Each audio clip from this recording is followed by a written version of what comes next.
آئندہ سال بارشوں اور سیلاب کی شدت 22% بڑھنے کا امکان ہے۔ چیئرمین NDMA نے پبلک اکاؤنٹس کمیٹی کو بریفنگ دیتے ہوئے بتایا کہ موسمیاتی تبدیلی پاکستان کے لیے نیشنل سیکیورٹی کا مسئلہ بنتی جا رہی ہے۔ چیئرمین NDMA نے کہا کہ اگر درجہ حرارت بڑھتا رہا تو گلیشیئر تیزی سے ختم ہو جائیں گے، جس سے خشک سالی، فوڈ سیکیورٹی اور پانی کی کمی کے سنگین مسائل جنم لیں گے۔ چیئرمین NDMA نے بتایا کہ پاکستان میں 7,500 سے زائد گلیشیئرز موجود ہیں جو شمالی علاقوں میں تیزی سے پگھل رہے ہیں۔ چترال اور اسکردو مستقبل میں زیادہ خطرناک علاقے بن سکتے ہیں۔ ان کا کہنا تھا کہ ملک کو سالانہ $4 ارب کا نقصان موسمیاتی تبدیلی سے ہو رہا ہے، اس لیے گلیشیئر کے تحفظ کے لیے مشترکہ اقدامات ناگزیر ہیں۔ چیئرمین NDMA نے مزید کہا کہ ستلج کے علاقے سے 1.5 لاکھ افراد کو محفوظ مقامات پر منتقل کیا جا چکا ہے۔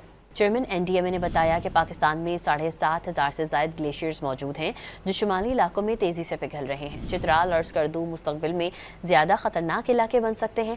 ان کا کہنا تھا کہ ملک کو سالانہ $4 ارب کا نقصان موسمیاتی تبدیلی سے ہو رہا ہے، اس لیے گلیشیئر کے تحفظ کے لیے مشترکہ اقدامات ناگزیر ہیں۔